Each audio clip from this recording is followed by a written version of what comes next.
Assalamualaikum warahmatullahi wabarakatuh. Salam sejahtera bagi kita semua. Om Swastiastu, Namo Buddhaya, salam kebajikan, Rahayu.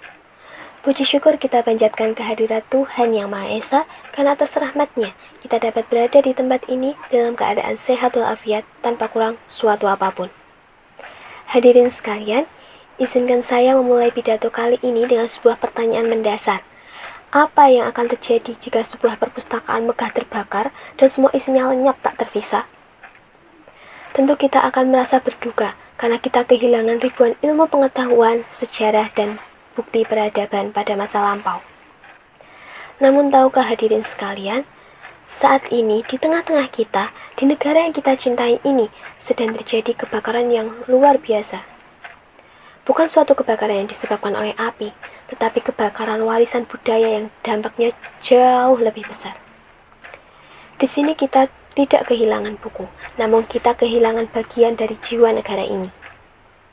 Pada kesempatan hari ini saya ingin mengajak hadirin sekalian untuk menyadari bahwa jantung kebudayaan kita, yaitu bahasa daerah, sedang dalam keadaan yang tidak baik-baik saja. Data mencatat puluhan bahasa daerah kita telah berstatus terancam punah, bahkan beberapa di antaranya telah resmi dinyatakan mati karena tidak memiliki penutur lagi. Jika kita tidak melakukan apa-apa, warisan yang tak ternilai harganya ini hanya akan menjadi suatu barisan kalimat yang memperindah buku sejarah. Hadirin sekalian, jika kita berbicara tentang Indonesia, kita selalu bangga menyebut bahwa negara kita memiliki 718 bahasa daerah. Angka tersebut adalah angka yang fantastis dan berhasil menjadikan negara kita menjadi negara dengan keragaman bahasa terbesar kedua di dunia. Namun kebanggaan ini kini terasa begitu kecil. Saat kita menyadari dan mengamati realita yang berada di lapangan, justru kita sendiri yang mulai menghapus bahasa daerah dari kehidupan kita. Sebagai contoh, coba kita tanyakan kepada generasi muda di kawasan timur Indonesia. Apakah mereka masih fasih dengan bahasa leluhur mereka? Misalnya saja bahasa Tandia dari Papua Barat. Ternyata bahasa ini telah resmi dinyatakan punah. Kepunahan saat ini bukan lagi menjadi ancaman, melainkan suatu kenyataan pahit yang sedang kita alami. Apa yang sebenarnya terjadi pada negara ini? Mengapa krisis saat seperti ini bisa terjadi? Ternyata jawabannya terletak pada lingkungan pertama yang mengenalkan kita pada bahasa, yaitu keluarga. Orang tua mulai merasa bahwa bahasa daerah tidak relevan atau tidak keren untuk masa depan anaknya.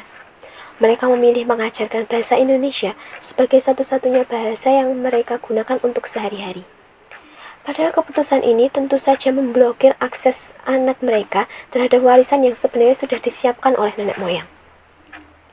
Faktor selanjutnya yaitu generasi muda yang sering merasa malu atau gengsi menggunakan bahasa daerah di ruang publik. Hal ini terjadi karena mereka takut dicap kuno, kampungan, dan berakibat akan menghambat pergaulan mereka.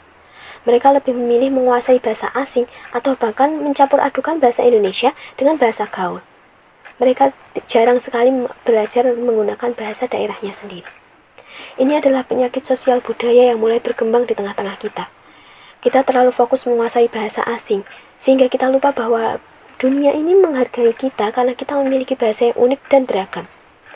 Hadirin sekalian, kekayaan kita tidak pernah hilang kecuali pemiliknya sendiri yang berusaha menjaganya.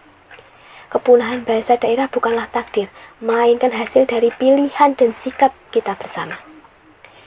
Maka pertanyaan besarnya bukan lagi tentang siapa yang salah, tetapi apa yang harus kita lakukan sekarang. Terdapat 2 poin penting yang dapat kita lakukan untuk menjaga dan melestarikan bahasa kita.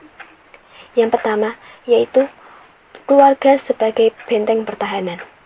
Kunci utama pelestarian bahasa daerah adalah rumah. Kita harus mengembalikan fungsi keluarga sebagai benteng pertama dan utama. Orang tua wajib menjadikan bahasa daerah sebagai bahasa pertama yang diucapkan anak dari bangun tidur hingga terlelap. Poin kedua yang bisa dilakukan yaitu bentuk kreativitas bahasa daerah melalui media digital. Kita saat ini hidup di era digital, di abad 21. Jika bahasa daerah dianggap kuno, maka tugas kita adalah menjadikan modern dan keren. Kita tidak bisa memaksakan anak muda belajar tradisi yang kaku. Kita harus membawa tradisi itu ke dalam dunia mereka.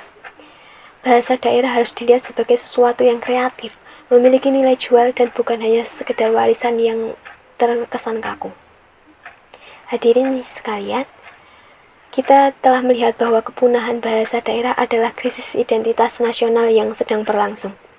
Kita sudah tahu bahwa hilangnya bahasa bukan hanya hilangnya kata, tetapi hilangnya perpustakaan pengetahuan dan jiwa bangsa yang tidak akan pernah bisa kita kembalikan ataupun kita beli. Jika saat ini kita ditanya apa warisan terbesar yang akan kita tinggalkan kepada anak cucu kita, apakah gedung-gedung pencakar langit ataukah jalan tol yang mulus?